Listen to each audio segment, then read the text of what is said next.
Kita kemarin sudah bahas ya. Masih ingat Bapak Ibu ya?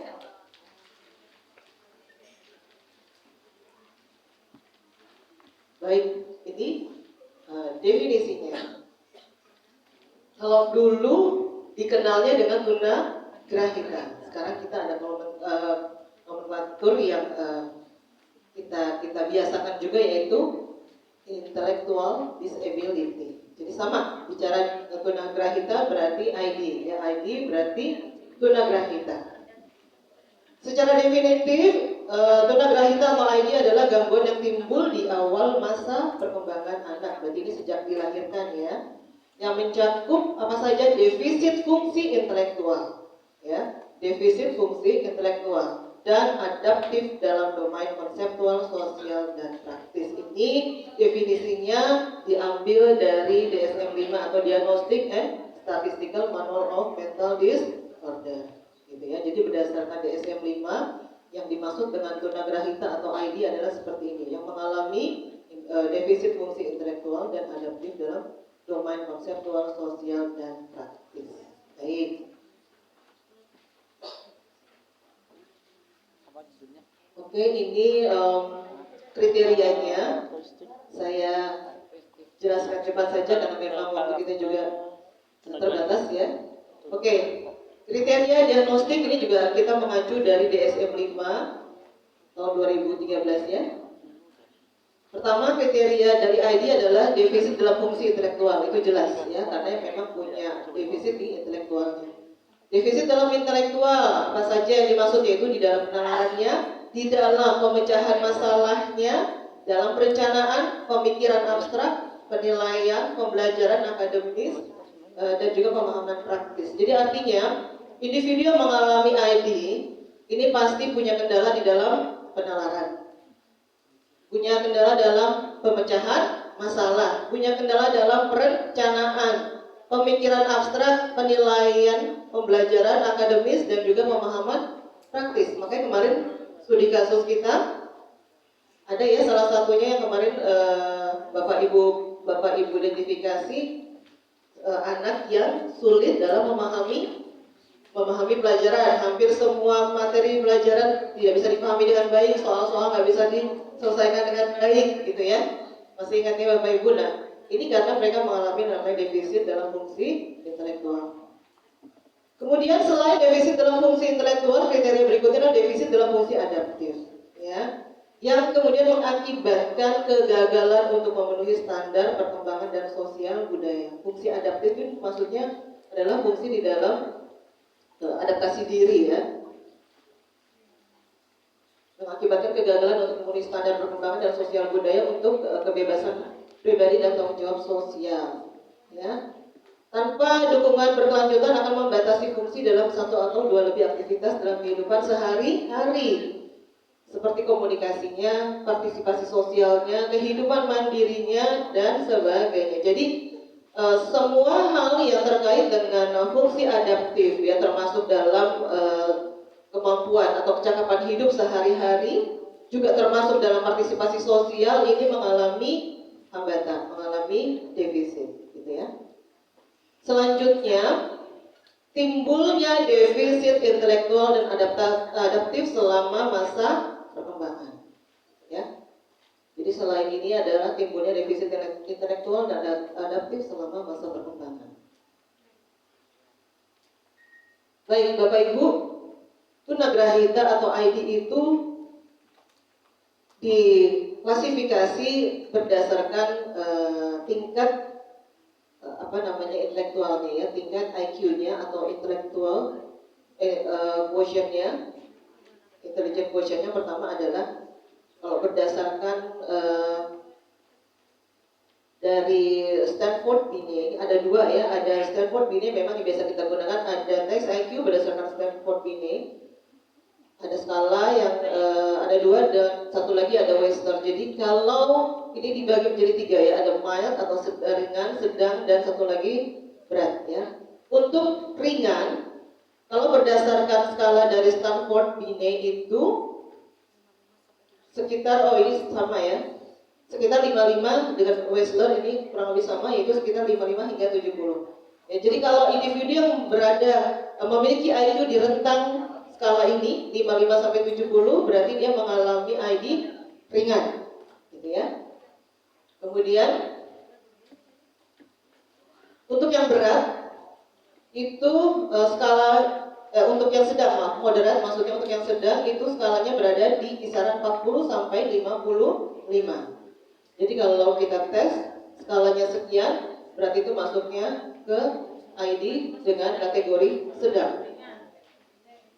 Selanjutnya ada yang parah atau severe, itu berada kisaran 25 sampai 40, ya. Sedangkan untuk yang sangat berat atau kita sebut sebagai profound itu berada di kisaran kurang dari 25. Jadi ini 25 sampai 40 sudah parah, ya, sudah berat. Jadi kalau kurang dari 25 ini berarti sudah sangat berat. Ya. Dan biasanya kondisi di dua level ini sudah, kalau Bapak Ibu main berkunjung ke rumah sakit, ya, di pusat rehabilitasi ini mereka sudah bisa jadi pasiennya, ya, direhab di rumah sakit untuk ditangani keadaannya, karena ini sudah sangat membutuhkan bantuan orang lain, sudah tidak bisa melakukan kecakapan hidup untuk menolong diri sendiri, dan sudah, jadi ini betul-betul sudah harus dibantu oleh orang lain untuk hal-hal yang terkait dengan kecakapan hidup sehari-hari, untuk makan dan sebagainya, itu udah nggak bisa dilakukan sendiri, harus dibantu.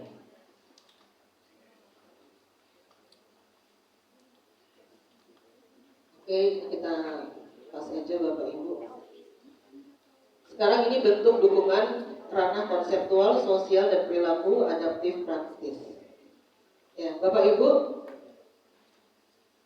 secara konseptual, individu yang mengalami ID ini punya kendala di dalam masalah bahasa dan komunikasi, yaitu ada bahasa reseptif dan ekspresifnya terkendala. Kemarin kita juga mendapati, ya, kasus yang ID itu dia terkendali dalam bahasanya, baik reseptif maupun ekspresif. Kemudian terkendala juga di dalam membaca dan menulis, lalu juga terkendala di dalam konsep uang.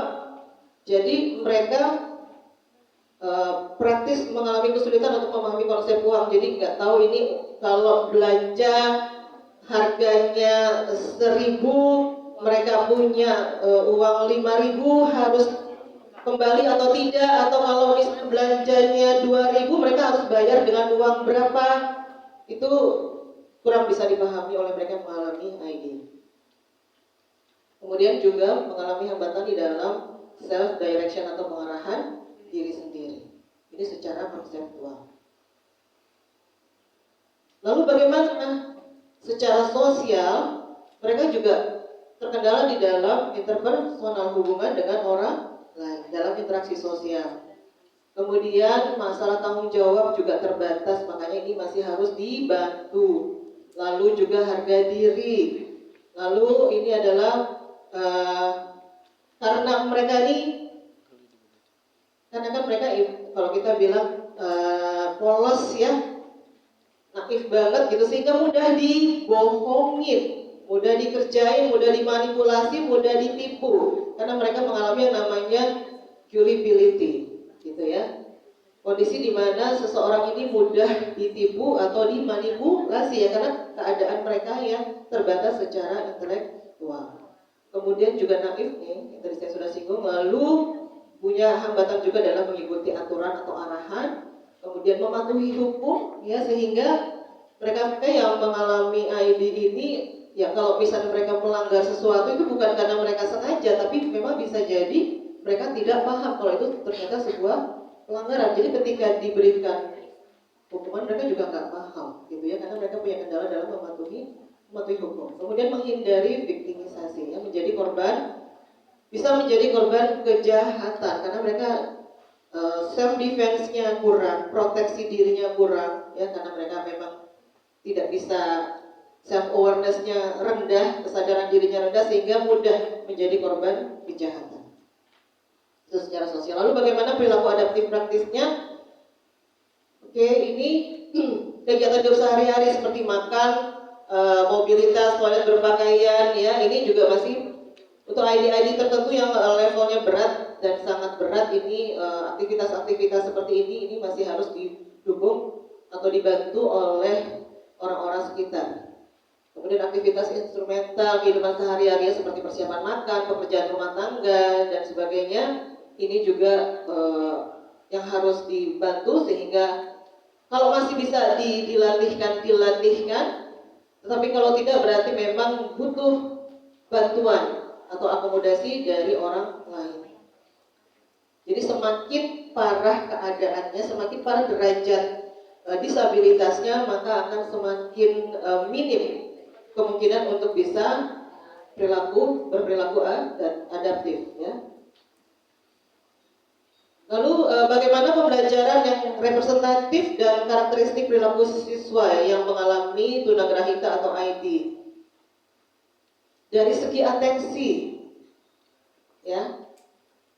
Untuk anak-anak yang mengalami ID, dari segi atensi, rentang atensinya minim, ya, kurang. Kemudian juga mengalami kesulitan dalam mengabaikan rangsangan, jadi mudah terdistraksi. Kalau ada rangsangan, mudah beralih, jadi kurang fokus, ya. Itu dari segi atensi. Kemudian bagaimana dengan memorinya?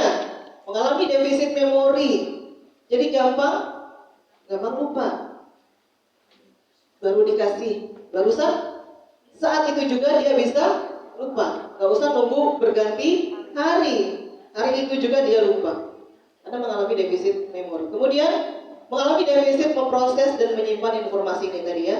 Short term memorinya juga terbatas. Jadi informasi itu nggak masuk ke long term memory, di short term memorinya juga terbatas. Jadi menguap lagi. Jadi nggak lama-lama dia masuk ke dalam penyimpanan, ya, dalam memori. Kemudian ingatan jangka pendeknya juga terbatas tadi, ya. Sehingga untuk recall sesuatu udah lupa, udah nggak bisa. Jadi benar-benar nggak bisa bertahan lama. Kemudian bagaimana dari segi motivasi? Anak-anak ID cenderung kurang percaya diri. Walaupun ada beberapa kasus ditemukan anak ID percaya diri. Kami juga punya siswa yang ID dan mereka cukup percaya diri untuk hal-hal tertentu. Tidak semua aspek mereka percaya diri. Jadi hanya untuk hal-hal tertentu mereka bisa. Tapi untuk yang lain-lainnya yang mereka juga aware dengan itu mereka enggak, gitu, ya. Kemudian apalagi bergantung pada orang lain. Jadi ketergantungan pada orang lainnya sangat besar. Jadi semakin tadi saya bilang semakin derajat disabilitasnya semakin berat, maka tingkat ketergantungannya kepada orang lain pun semakin besar. Kemudian adalah generalisasi. Bagaimana dengan generalisasinya? Sulit menerapkan pengetahuan baru dalam situasi baru. Gak seperti anak-anak lain dikasih informasi, dikasih wawasan baru, mereka bisa langsung paham, bisa langsung mengadaptasikan. Tapi kalau ini gak harus punya pengalaman yang berulang-ulang dulu.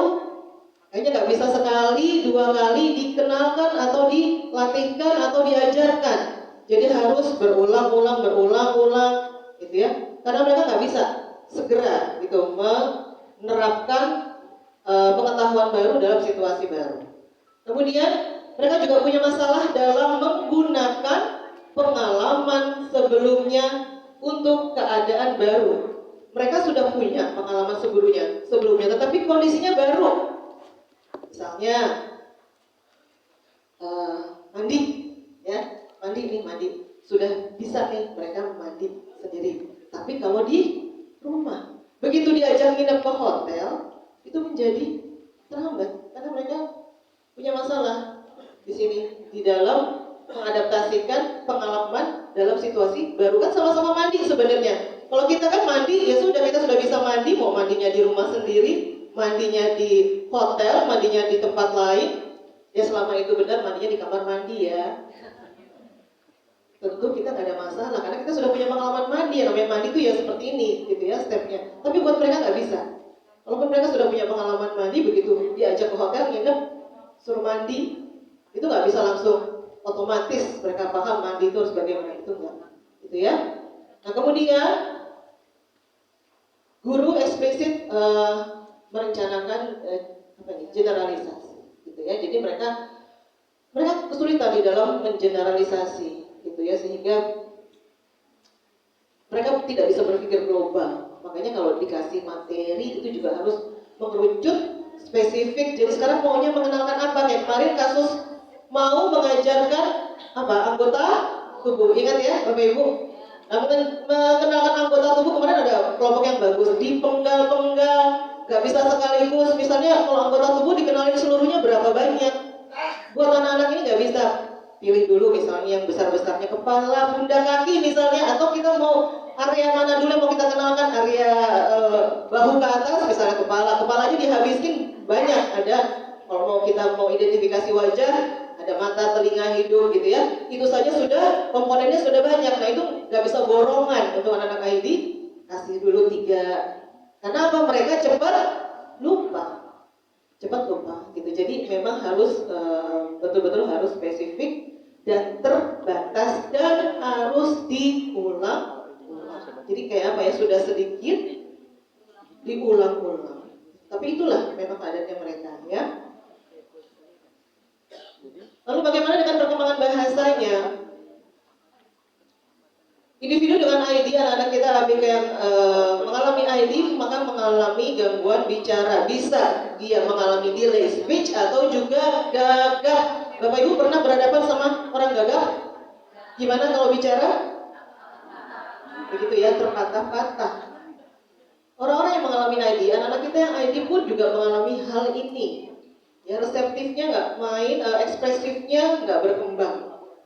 Gitu ya, jadi kalau bicara, satu, artikulasinya juga kurang jelas, kosakatanya pun terbatas, begitu ngomong gagap gini ya, terbata-bata.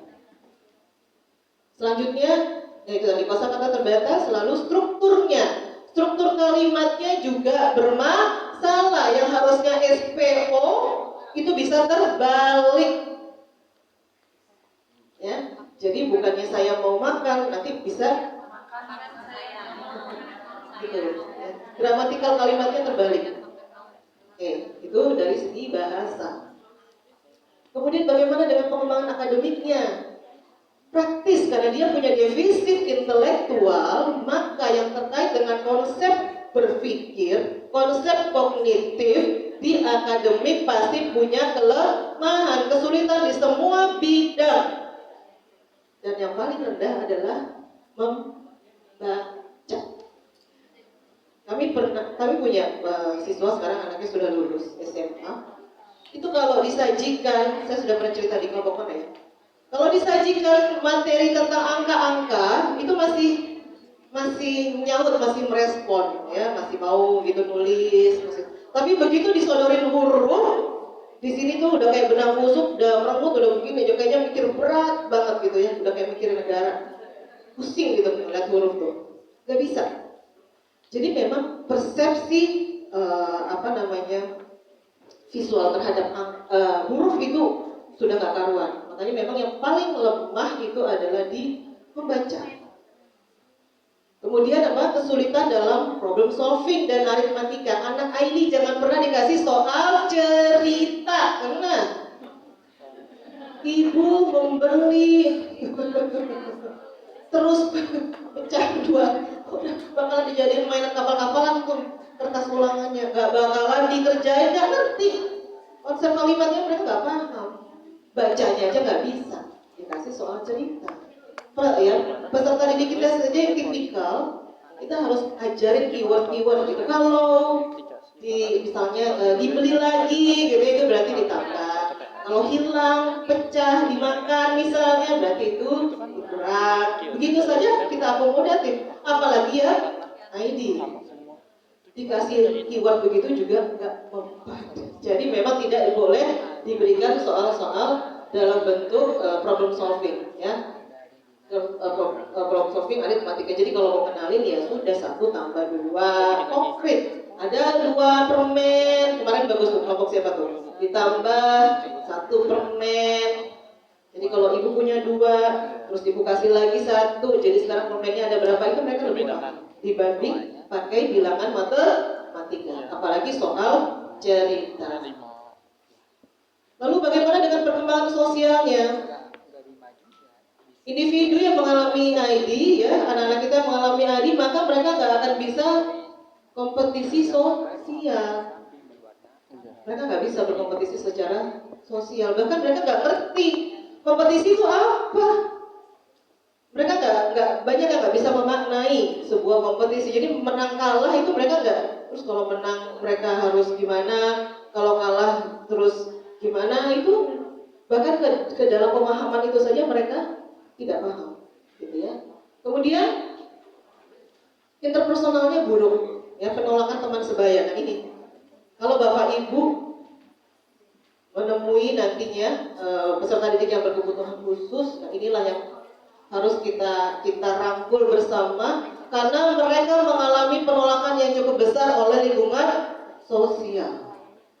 Apalagi kalau sudah ID lalu Down syndrome, udah kelihatan. Aku nggak mau main sama dia, aku nggak mau temenan sama dia, habis dia anaknya begitu. Hati-hati. Ini tugas kita untuk mengedukasi peserta didik tipikal bahwa keberagaman itu ada. Sama saja seperti kita, ada anak yang hidungnya mancung, ada yang pesek, ada yang kulitnya putih hitam, ada yang rambutnya keriting, ada yang tinggi, ada yang pendek. Sama, ini pun menjadi bagian dari diversitas, dari keberagaman, dan itu harus diterima dan dihargai. Jadi kemarin saya sudah bilang, jangan dikira anak-anak karena dia ID nggak bisa apa-apa.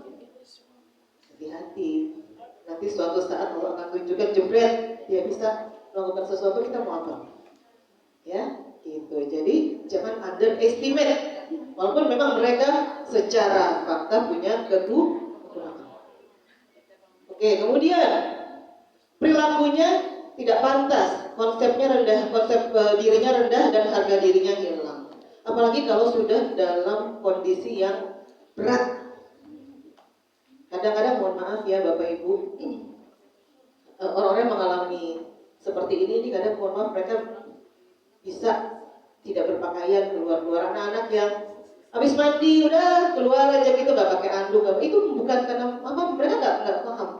Ini nih malu gitu ya, itu mereka nggak paham. Gitu. Menilai pantas tidak pantasnya itu nggak jalan. Filternya untuk bisa menyaring, kok ini pantas, ini tidak pantas, ini boleh, ini tidak boleh, itu tipis gitu ya, nggak bisa. Jadi harus betul-betul dikawal, dilatih gitu ya. Seperti itu. Ini yang menyebabkan mereka yang mengalami ID itu kurang bisa diterima oleh masyarakat luas, karena mereka menunjukkan perilaku-perilaku yang tidak adaptif seperti ini. Kalau Bapak Ibu pernah berkunjung ke rumah sakit jiwa, gitu ya, ada pusat rehabilitasi di sana, itu bisa dilihat bagaimana pasien-pasiennya. Ya itu mereka sudah kondisinya artinya tidak lagi mempunyai konsep diri gitu. Mereka udah nggak tahu lagi harga diri apalagi, gitu ya. Jadi mereka bisa keluyuran tanpa busana, itu bisa terjadi. Oke, ini nanti bisa. Yang ini Bapak Ibu sudah punya belum? Maksud saya yang file ini sudah ada belum? Belum ya? Baik, nanti kami tambahkan ya Bapak Ibu, supaya nanti ini bisa menyempurnakan, melengkapi materi tentang diversitas ID dan RW. Bagaimana sekarang? Oke, baik, ini yang kita aplikasikan. Bagaimana implementasi di kelas? Ya, pembelajaran yang bisa dipilih ya, dengan karakteristik PDBK dengan prevalensi yang tinggi. Untuk tunagrahita, untuk tunagrahita, ini semuanya ya. Ini ada tunagrahita, ada ketidakmampuan belajar. Oke, kita fokuskan ke sini saja dulu di kolom paling kiri ya. Untuk yang tunagrahita, karena kita sedang bahas ID. Untuk gangguan kognitifnya ada, ya, gangguan akademis ada, gitu ya. Gangguan bahasa ada. Ini ada semua nih, ke checklist semua nih. Paling lengkap deh kalau yang ID. Semua hambatan mereka alami, oke ya.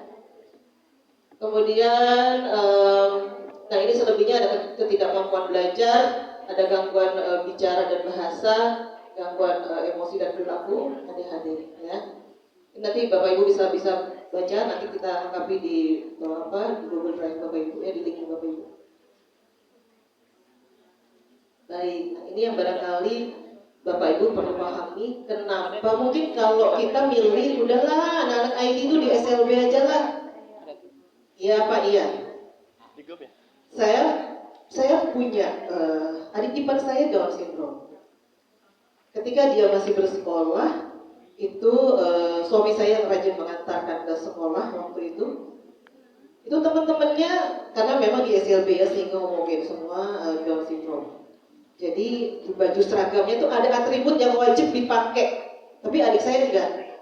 Pakai apa kira-kira? Pakai selampe, tahu Bapak Ibu, sapu tangan dijepitin pakai apa, dipeniti supaya enggak ngeces. Kayak gitu tuh. Ya. Nah, kalau kita ini kalau kita bisa mendapati kayak gitu, ntar dikit-dikit meper. Itu udah kering dulu, Mak. Ya. Oke. Nah, sekarang bagaimana supaya mereka bisa inklusif di dalam kelas, tidak kita tolak tapi kita terima dengan baik? Alasannya, kenapa peserta didik kita yang ID ini harus berada di kelas? Ya. Pertama, agar mereka bisa mengakses kesempatan pendidikan secara penuh. Kalau tipikal punya hak untuk berada di kelas, mendapatkan di kelas-kelas inklusif, kenapa mereka tidak, gitu ya?